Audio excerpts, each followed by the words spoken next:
Bueno, gracias a todos por esperar. Mi nombre es William Gariza Escobar, yo soy neumólogo clínico de la Universidad de Costa Rica y trabajo acá en Cartagena como neumólogo y en la Universidad de Cartagena. Me pidieron que les diera una charla introductoria para el simposio de rehabilitación pulmonar. Esto es una charla introductoria realmente corta, no voy a profundizar mucho en los aspectos porque los conferencistas posteriores van a tocar esos tópicos que yo voy a tocar aquí de manera muy general. Lo más importante es que conozcan que las enfermedades respiratorias son muy prevalentes aquí en Colombia y en todo el mundo. La enfermedad pulmonar obstructiva crónica, que es quizás la base para la que se elaboró la rehabilitación pulmonar integral, es una enfermedad muy prevalente en Colombia y en el mundo. Se considera que en este momento es la quinta causa de muerte en todo el mundo, con 300 millones de personas afectadas, con su diagnóstico encima y con un número de muertes aproximada en todo el mundo por EPOC que se acerca a los 3 millones de personas.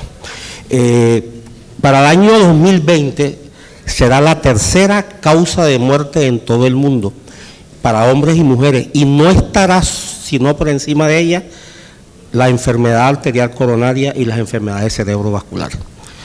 Eso es importante. Es la segunda causa de muerte en Colombia para hombres y mujeres mayores de 65 años de edad. Eso que ustedes ven ahí son los datos del estudio Platino, un estudio que se hizo en América Latina, en 5 ciudades de América Latina exactamente. No está Colombia en esa diapositiva porque para Colombia se hizo posteriormente un estudio que se llama Prepocol, que se publicó en el 2008 y que incluyó 5 capitales de América Latina. Lo importante que quiero que vean en esa diapositiva es que aunque empieza a ser prevalente en todas las edades por encima de los 40 años de edad, la gran mayoría de pacientes que tenemos con enfermedad pulmonar obstructiva crónica son personas que están por encima de los 60 años de edad y que por lo tanto, aparte de la enfermedad pulmonar obstructiva crónica, van a tener bastantes comorbilidades. Estos son datos del Ministerio de Salud de Colombia, para que ustedes miren la mortalidad en personas mayores de 65 años en Colombia y se dan cuenta ustedes que las enfermedades de las vías respiratorias inferiores son o están dentro de las 5 primeras causas, en el segundo lugar para hombres y en el tercer lugar para mujeres, de todas las causas de mortalidad en Colombia. Este grafiquito es viejo, salió en la página de la Estrategia Mundial para el Manejo de EPOC para allá por el año 2002 o 2003, pero es interesante que lo conozcan porque lo que publicó el Instituto Nacional de Salud fue la tasa de muertes ajustadas para la edad en Estados Unidos en 30 años de seguimiento. Y fíjense ustedes cómo las enfermedades cardiovasculares, la coronaria, los accidentes cerebrovasculares y la enfermedad arterial periférica, en ese lapso disminuyeron con las intervenciones que existían hace 15 años, 59%, 64% y 35%. Ese gráfico se refiere a muertes por enfermedades.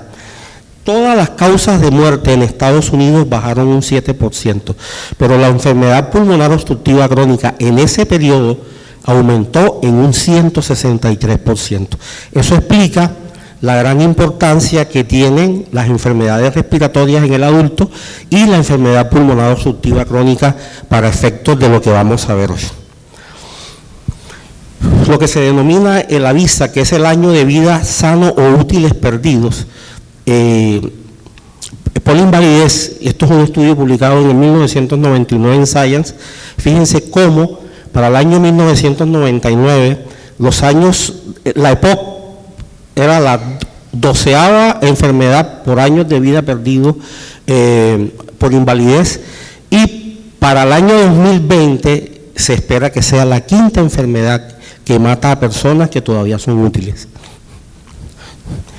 En Colombia las cosas no son tan diferentes, esos datos son del Ministerio de Salud y es la carga de enfermedad evaluada por AVISA hasta el año 2005 en hombres y mujeres, en este caso para mujeres de 60 a 69 años de edad y miren la mortalidad por avisa, 6.484, y para hombres, por la misma causa, es de 2.246.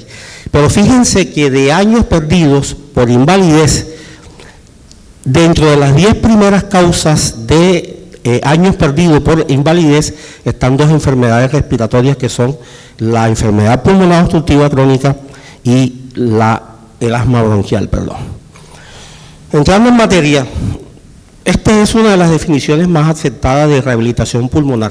Es una intervención integral basada en una minuciosa evaluación del paciente, seguida de terapias diseñadas a medida que incluyen, pero no se limitan, a entrenamiento muscular, la educación y los cambios de hábitos de vida, con el fin de mejorar la condición física y psicológica de las personas con enfermedades respiratorias crónicas y promover conductas que mejoren la salud a largo plazo.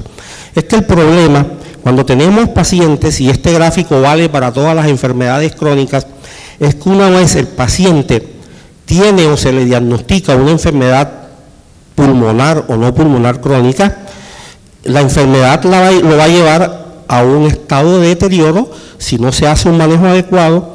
El deterioro de ese paciente lo va a llevar a un estado de discapacidad, y la discapacidad definitivamente le va a producir, lo va a poner en desventaja con personas sanas que tienen la misma edad, y esto vale tanto para los pacientes pediátricos como los pacientes adultos. Por lo tanto, parte del manejo de nosotros incluye tratar al paciente con medidas farmacológicas y no farmacológicas desde el inicio, para que el deterioro producido por la enfermedad se haga lo menor intenso posible. Pero una vez este deterioro aparece y la discapacidad aparece, la única manera de dejar que el paciente no esté en desventaja con otros pacientes de su misma edad es simplemente hacerle medidas farmacológicas y rehabilitarlo. Esto es válido no solamente para aquellas personas que tienen enfermedades pulmonares, sino también para las personas que tienen enfermedades cardiovasculares. Y es que en el problema intervienen muchos actores. Hay inflamación, y específicamente hablando en el caso de la enfermedad pulmonar obstructiva crónica, cuyo enfoque fisiopatológico ha cambiado en los últimos 7, 8 años, en el sentido de que durante mucho tiempo consideramos que la EPOC, o la enfermedad pulmonar obstructiva crónica, era una enfermedad que estaba limitada exclusivamente al pulmón. Pero con el paso de los años nos fuimos dando cuenta que los pacientes con EPOC se desnutrían, tenían problemas cardíacos, tenían problemas renales que no estaban relacionados con las otras comorbilidades que tenían, y perdían peso y se desadaptaban. Y se encontró que procesos inflamatorios llevaban a caquexia, a malnutrición. En el manejo de estos pacientes y en las complicaciones estas teníamos nosotros culpa, porque usábamos sustancias, todavía las usamos, como corticoides. Eso producía atrofia de músculos, reducción de fibras musculares tipo 1 y 2, disminución de los depósitos de glicógeno, disminución de la capilarización, alteración del metabolismo del paciente en reposo, aumento de estrés oxidativo y disminución de la capacidad metabólica. Eso llevaba al paciente a disfunción esquelética muscular, debilidad muscular y limitación ventilatoria, y anormalidades en el intercambio de gas y disfunción cardíaca. Todo eso, ¿cómo se manifestaba en los pacientes? Con disminución de la tolerancia al ejercicio. Y aquí estamos hablando ya específicamente de pacientes con enfermedad pulmonar. Por supuesto, la discapacidad que le produce a un paciente, la disminución de la tolerancia al ejercicio, lo lleva habitualmente a no caminar, y eso lo lleva a depresión y ansiedad por la limitación que tiene el paciente. En resumen, entonces, las consecuencias de las enfermedades respiratorias crónicas sobre la salud de un paciente van desde la disfunción muscular periférica y respiratoria, pasando por trastornos nutricionales, disfunción cardíaca, enfermedad esquelética y disfunción psicosocial, que lo van a llevar definitivamente a desacondicionamiento físico, desnutrición, efectos deleterios de la hipoxia por la enfermedad pulmonar que tienen sobre muchos órganos, las intervenciones que hacemos los médicos cuando el paciente está en tratamiento de reagudizaciones como corticoides orales o endovenosos, o soportes y relajantes que se le hacen en las unidades de cuidados intensivos, los efectos de la EPOC sobre la mecánica respiratoria como la hiperinflación, la fatiga diafragmática a consecuencia de lo anterior llevan al paciente a también disfunción psicosocial, ansiedad y trastornos del sueño. Bien, la charla está específicamente dirigida a preguntar a quiénes le hacemos rehabilitación pulmonar, cuándo se la hacemos y por qué se la hacemos. Esta parte es relativamente corta, porque el grupo de pacientes a los que se le hace terapia de rehabilitación pulmonar es extremadamente amplio, es decir, esto va más allá de los pacientes con enfermedad pulmonar obstructiva crónica. Enfermedades obstructivas como el EPOC y el asma o cualquier otro tipo de obstrucción. Recuerden que los pacientes que tienen secuelas de tuberculosis pulmonar, los hombres y las mujeres que tienen secuelas de tuberculosis pulmonar tienen más riesgo de hacer enfermedades obstructivas como complicación o como secuela de esa enfermedad. Las enfermedades restrictivas pulmonares bien dependan del compromiso del intersticio pulmonar, bien dependa de deformidades en la pared torácica o dependan de enfermedades que son extrapulmonares, es decir, enfermedades neuromusculares por pérdida de control central o periférico, o cualquier persona con antecedente de exposición aún sin enfermedad pulmonar puede ser susceptible a hacerle rehabilitación pulmonar. ¿Qué pacientes tienen o en qué pacientes tiene más evidencia la rehabilitación pulmonar? Por supuesto, en aquellos pacientes con enfermedad pulmonar obstructiva crónica que son sintomáticos.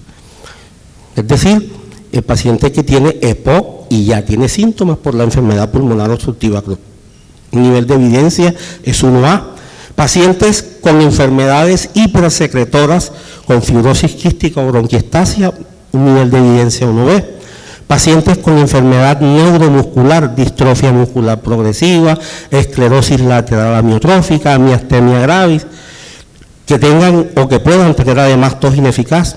Pacientes que van a ser llevados a cirugía torácica o aquellos pacientes que tienen enfermedades intersticiales pulmonares o hipertensión arterial pulmonar.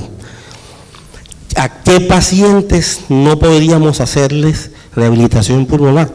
Aquellos pacientes que tengan enfermedades ortopédicas o neuromusculares que limiten la movilidad, o a los que tienen hipertensión pulmonar severa con deterioro severo de su clase funcional, a los pacientes que tienen síncope inducido por el ejercicio o están recién salidos de un infarto agudo del miocardio, tienen angina inestable, a los que tienen fatiga refractaria, o aquellos pacientes, por supuesto, que tienen incapacidad para aprender, entender, inestabilidad psiquiátrica. El problema psiquiátrico en sí no es una contraindicación absoluta, sino la inestabilidad de ese problema, o que tienen algún tipo de trastorno del comportamiento que está descompensado. Por supuesto, esto lo van a ver con mucho más detalle, hay que hacerle un buen examen físico, valoración funcional respiratoria, la capacidad de tolerancia al ejercicio, valoración de pruebas o de fuerza muscular y por supuesto valoración del estado funcional, y en eso no nos vamos a meter porque ese es tema que van a tratar los conferencistas posteriores. Aunque existen muchas escalas de disnea, o muchas escalas para valorar la disnea en pacientes con enfermedades respiratorias, la que más utilizamos los neumólogos en el consultorio es la escala de disnea del MMRC, que es Medical Result Council. La primera M significa modificado. Es una escala sencilla, simple, que graduada de disnea de 0 a 4, en donde el paciente que tiene un grado 0 de disnea solo tiene disnea con ejercicio intenso, y el paciente que tiene disnea estado grado 4 es aquel paciente que tiene disnea con sus actividades habituales. Fíjense que en la literatura se van a encontrar una gran cantidad de escalas de disnea. De pronto ahorita les van a mencionar la escala análoga de Borg, que se utiliza para valorar la disnea inducida por el ejercicio, y los pacientes que tienen insuficiencia cardíaca se les usa la escala de disnea de la Sociedad de Cardiología de Nueva York. Esta es una escala simple porque estratifica de una manera práctica la manera como el paciente lo está afectando un síntoma tan limitante como es la disnea.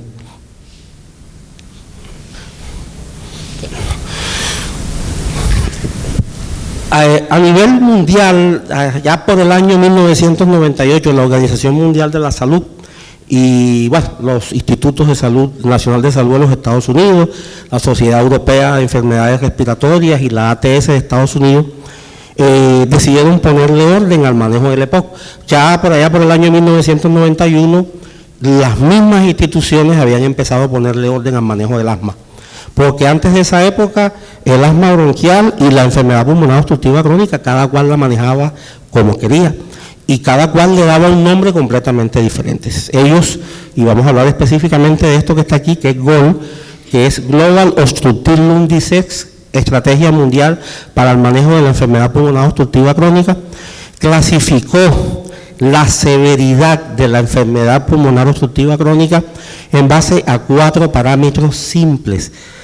El uno es medible cuantitativamente y es la espirometría. Se le hace una espirometría al paciente simple y con broncodilatado y se valora el nivel de obstrucción como leve, moderado, severo o muy severo de acuerdo a la disminución que tenga del volumen expiratorio forzado. Estableció además el número de exacerbaciones por año que tenía el paciente y el grado de severidad de la disnea que tenía.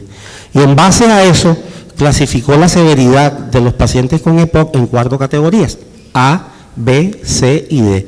Los pacientes que están en categoría A tienen pocos síntomas y bajo riesgo de exacerbación. Los pacientes que están en la categoría B tienen más síntomas y bajo riesgo. Los que están en la categoría C tienen menos síntomas y alto riesgo, y los que están en la categoría D son los que están más afectados porque son los que tienen alto riesgo y más síntomas. Esto que ustedes ven ahí es un resumen del manejo que recomienda GOLD, un resumen general del manejo que recomienda para aquellos pacientes que están en determinada categoría. Y si ustedes se dan cuenta, la categoría A está separada y en esa categoría no se menciona la rehabilitación pulmonar. Es decir, solo le hacemos rehabilitación pulmonar a los pacientes con enfermedad pulmonar obstructiva crónica cuando la enfermedad empieza a producirle síntomas. Y el síntoma cardinal para iniciar es la disnea. Fíjense que en la línea del medio está recomendado mantener la actividad física del paciente. Son recomendaciones que tenemos que hacerle aún a los pacientes que están en categoría A, que están completamente asintomáticos. El manejo integral de la enfermedad pulmonar obstructiva crónica incluye terapias farmacológicas, incluye por supuesto la medida más importante que más impacta a los pacientes con EPOC, que es la cesación de fumado, incluye cuando sea necesario oxígeno domiciliario permanente, cirugía o ventilación mecánica no invasiva, pero es muy importante que vean que una de las piedras angulares del manejo del paciente con enfermedad pulmonar obstructiva crónica sintomática es la terapia de rehabilitación pulmonar. Y esta es la recomendación específica de GOLD en su versión del 2015. Todos los pacientes se benefician de un programa de entrenamiento en ejercicio con mejoría de la tolerancia al ejercicio y los síntomas de la disnea y fatiga. Aunque un programa de rehabilitación pulmonar efectivo es de 6 semanas, los programas continuos más largos tienen resultados más efectivos. Si el entrenamiento es mantenido en casa, el estatus de salud del paciente se mantiene siempre por encima de los niveles que tenía antes de que le empezaran la rehabilitación. O sea que el problema aquí no solamente es rehabilitar al paciente con enfermedad pulmonar obstructiva crónica, sino enseñarle para lo que aprendió en la sesión de terapia de rehabilitación, lo continúe, porque el mantenimiento de esa actividad en la casa va a mantener su nivel de condición por encima del que tenía antes de que se rehabilitara. ¿Cuáles son los beneficios que tiene la rehabilitación pulmonar en el paciente con EPOC? Y voy a insistirles aquí por una cosa y les aclaro otra. La una, porque 9 de cada 10 pacientes adultos que rehabilitamos tienen enfermedad pulmonar obstructiva crónica. Eso pareciera excelente y ojalá siempre fuera así. Pero yo creo que menos del 20% de los pacientes con EPOC que son sintomáticos, o sea, que están en la categoría B o por encima, no reciben rehabilitación pulmonar. Es decir, que hay una gran cantidad de pacientes con EPOC sintomáticos que no les estamos ofreciendo este beneficio. Los vamos a ver en la siguiente diapositiva, que están más claros con el nivel de evidencia, mejoría de la capacidad de ejercicio, de la intensidad, reducción en la intensidad de la percepción de la disnea y de calidad de vida relacionada con salud, con el nivel de evidencia A. Hay algo muy importante, mejora la supervivencia, tiene un nivel de evidencia C. El entrenamiento de los músculos respiratorios es beneficioso únicamente en pacientes con debilidad inspiratoria. B, la intervención psicosocial como único componente es poco eficaz y el oxígeno suplementario es beneficioso para la hipoxemia severa inducida por el ejercicio. Esto es un resumen de las guías del American College of Chest Physicians basados en la evidencia y publicado en Chest del 2007, en donde se resumen cuáles son los beneficios generales y la evidencia que tiene A para la disnea, B para calidad de vida,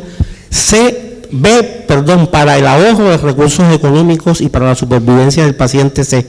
Y arriba indica de manera individual qué nivel de evidencia tiene cada intervención. El entrenamiento de las piernas A, el de los brazos A, el de los músculos respiratorios y la educación C, y el apoyo B, y el psicosocial C.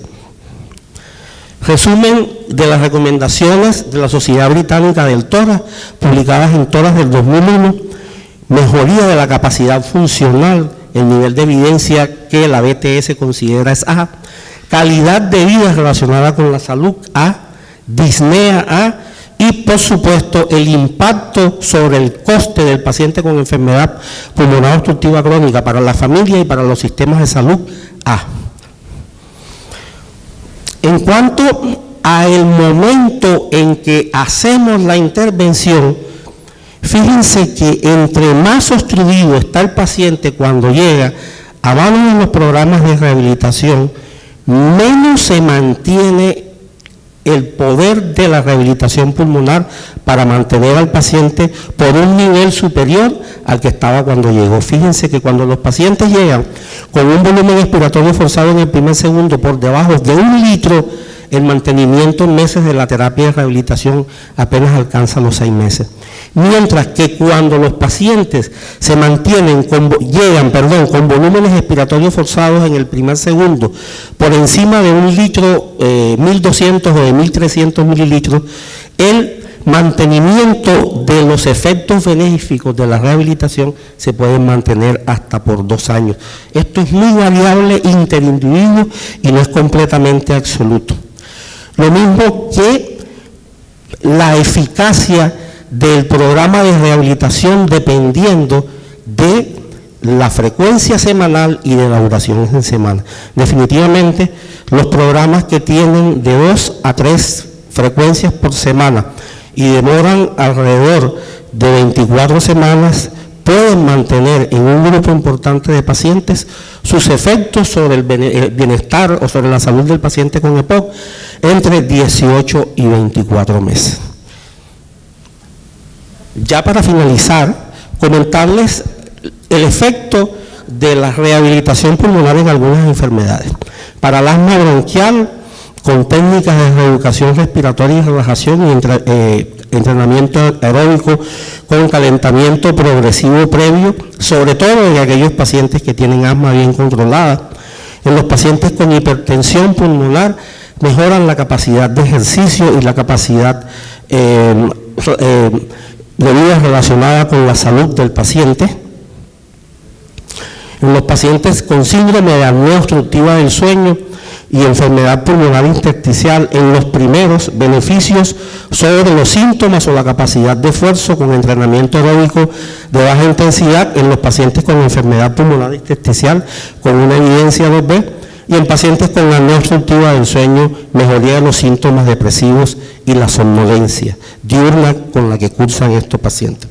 Y para finalizar, en los pacientes con cáncer de pulmón hay mejoría de los síntomas de la capacidad de esfuerzo y la calidad de vida relacionada con la salud, mejoría en el control ventilatorio y manejo de secreciones y broncoaspiraciones en enfermedades neuromusculares. En este grupo de pacientes, habitualmente el neurólogo remite el paciente al neumólogo, ni siquiera al programa de rehabilitación pulmonar, cuando el paciente tiene una gran disfunción muscular y tiene un problema ventilatorio grave. Se supone que en los pacientes con enfermedades neuromusculares como la esclerosis lateral amiotrófica se debe tratar de enviar al paciente al neumólogo y al programa de rehabilitación lo más pronto posible.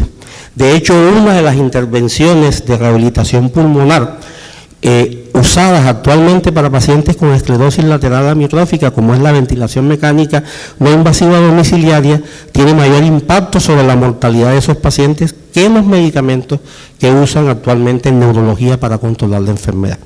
Yo creo que esa era la última diapositiva. Entonces, en resumen, la enfermedad pulmonar crónica es extremadamente prevalente en todo el mundo.